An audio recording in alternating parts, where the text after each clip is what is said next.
Assalamualaikum warahmatullahi wabarakatuh. Di sini kami akan mempresentasikan tugas kelompok kami dengan judul Ketika Dunia Digital Masuk ke Halaman Rumah, Studi Observasi Kehidupan Sehari-hari Mahasiswa Universitas Amikom Yogyakarta. Sebelumnya, perkenalkan anggota kelompok kami. Yang pertama ada Ainun Nabila Eksa, yaitu saya sendiri. Yang kedua Nurul Indah Puspitasari. Yang ketiga Syahla Putri Ariska. Dan yang keempat Nasya Rena Siswanto.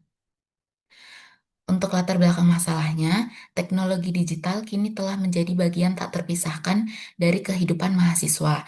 Penggunaan smartphone, media sosial, dan internet bukan hanya untuk keperluan akademik, tapi juga untuk hiburan, interaksi sosial, hingga aktivitas sehari-hari lainnya seperti belanja online, mencari pekerjaan freelance, hingga membangun personal branding. Mahasiswa Amikom Yogyakarta sebagai bagian dari generasi digital sangat aktif dalam berbagai platform digital. Namun, belum semua menyadari dampak dan risiko dari kebiasaan digital yang dijalani, seperti gangguan fokus belajar, penurunan interaksi sosial langsung, hingga kelelahan mental akibat paparan digital berlebihan. Melihat fenomena ini, sangat penting dilakukan observasi untuk memahami bagaimana dunia digital membentuk pola kehidupan sehari-hari mahasiswa, serta dampak nyata yang ditimbulkannya, baik secara akademik, sosial, maupun psikologis. Lalu yang selanjutnya, deskripsi terkait subjek atau objek. Objek dalam observasi ini adalah mahasiswa Universitas Amikom Yogyakarta yang berada pada rentang usia 18 hingga 24 tahun.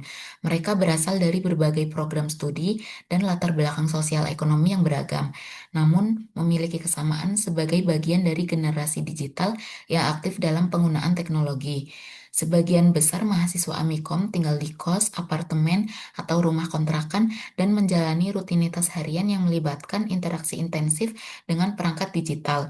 Kegiatan mereka tidak hanya terbatas pada perkuliahan, tetapi juga mencakup aktivitas seperti mengelola media sosial, membuat konten, bekerja secara daring, serta mengonsumsi hiburan digital seperti YouTube, TikTok, dan Netflix. Karakteristik umum yang terlihat pada subjek observasi adalah kecenderungan multitasking digital, di mana mahasiswa menggunakan lebih dari satu aplikasi atau platform secara bersamaan, baik untuk tujuan produktif maupun rekreatif. Dalam observasi ini, penekanan diberikan pada bagaimana kebiasaan tersebut membentuk pola kehidupan mereka sehari-hari, baik dalam konteks akademik, sosial, maupun psikologis. Untuk yang selanjutnya akan dibacakan oleh teman saya, Nasya. Selanjutnya ada hasil observasi, judul Ketika Dunia Digital Masuk ke Halaman Rumah, Studi Observasi Kehidupan Sehari-hari, Mahasiswa Universitas Amikom Yogyakarta. Yang pertama, subjek observasi, mahasiswa aktif Universitas Amikom Yogyakarta dari berbagai program studi, jenjang S1 dan angkatan berbeda. Jumlah subjek yang diamati secara langsung dan tidak langsung adalah 15 mahasiswa, baik yang tinggal di kos, asrama maupun rumah pribadi.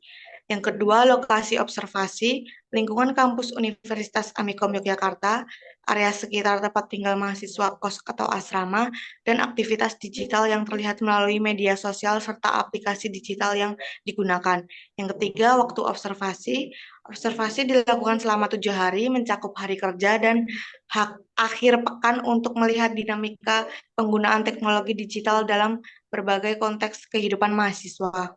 Next.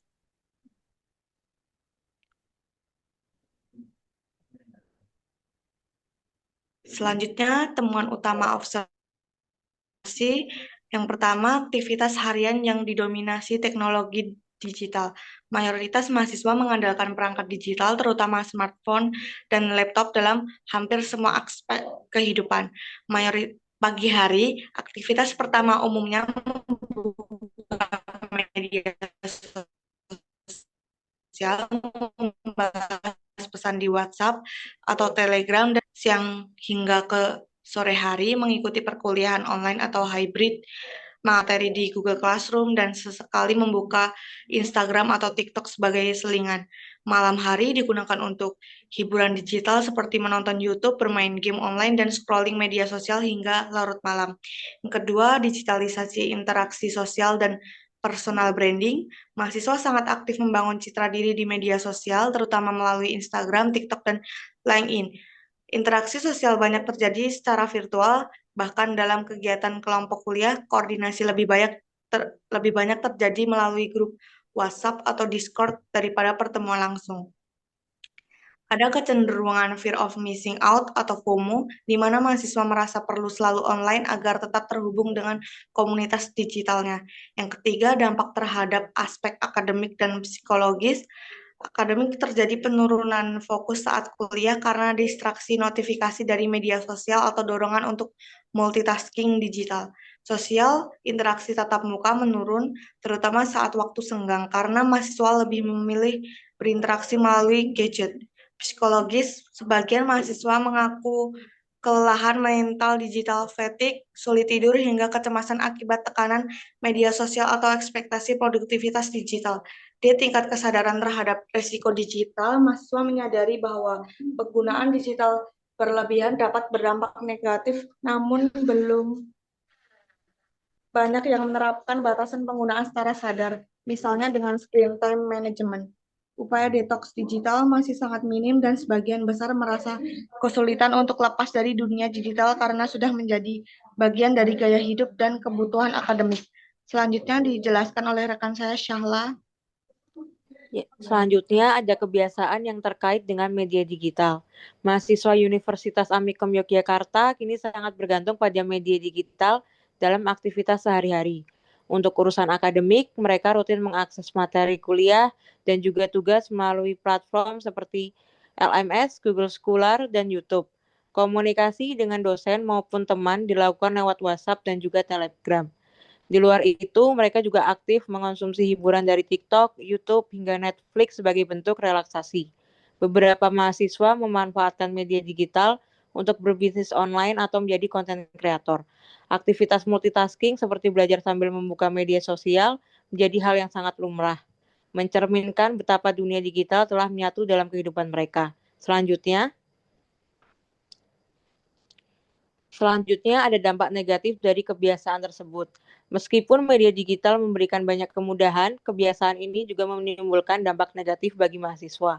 Salah satu yang paling terlihat adalah menurunnya konsentrasi akibat terlalu sering melakukan multitasking digital, seperti belajar sambil membuka media sosial.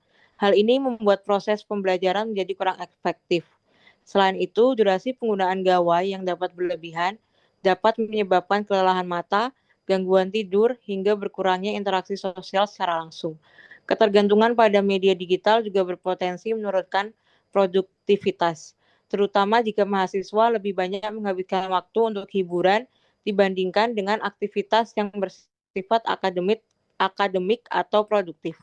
Jika tidak dikendalikan, kebiasaan ini dapat berdampak pada kualitas akademik maupun kesehatan mental mereka. Selanjutnya akan dijelaskan oleh Nurul.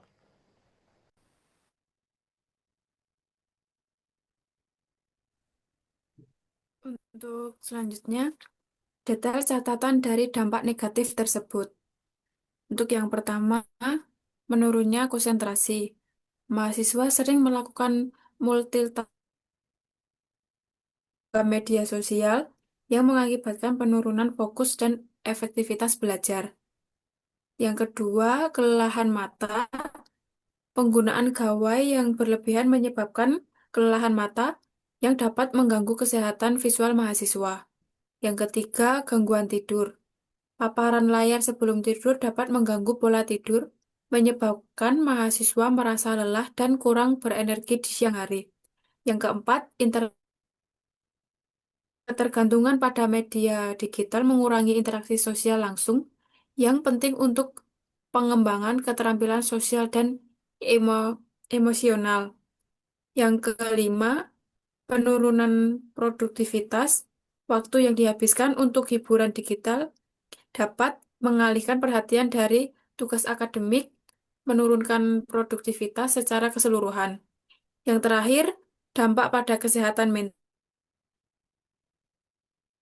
Paparan digital berlebihan dapat menyebabkan stres, kecemasan, dan depresi di kalangan mahasiswa. Lanjut.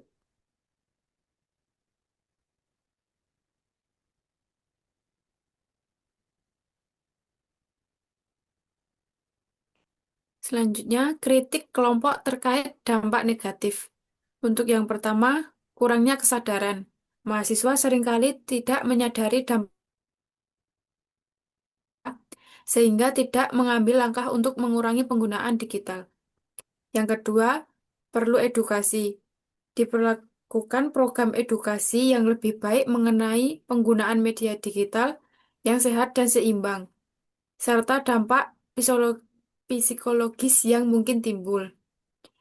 Yang ketiga, keterbatasan penelitian. Observasi ini mungkin tidak mencakup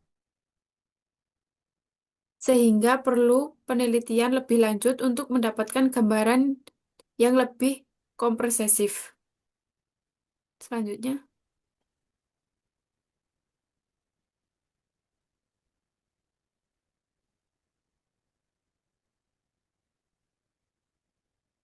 yang terakhir, kesimpulan. Kesimpulan dari studi observasi ini menunjukkan bahwa kehidupan mahasiswa Universitas Amikom Yogyakarta integrasi teknologi digital yang membawa banyak kemudahan dalam akses informasi dan hiburan, namun juga menghadirkan berbagai tantangan. Meskipun media digital memberikan manfaat yang signifikan, dampak negatif seperti penurunan konsentrasi, kelelahan mental, dan berkurangnya interaksi sosial tidak dapat diabaikan. Oleh karena itu, penting bagi mahasiswa digital mereka dan mengelola waktu serta penggunaan media digital dengan bijak, guna menjaga keseimbangan antara kehidupan akademik dan sosial. Penelitian lebih lanjut juga diperlukan untuk memahami dampak jangka panjang dari kebiasaan digital ini untuk mengembangkan strategi mitigasi dan yang efektif. Dengan pemahaman yang lebih baik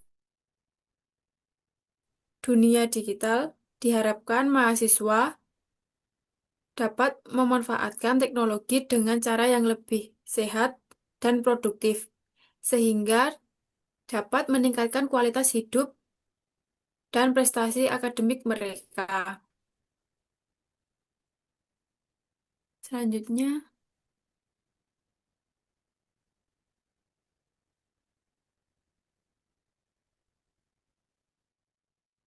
dari kelompok kami, kurang lebihnya mohon maaf.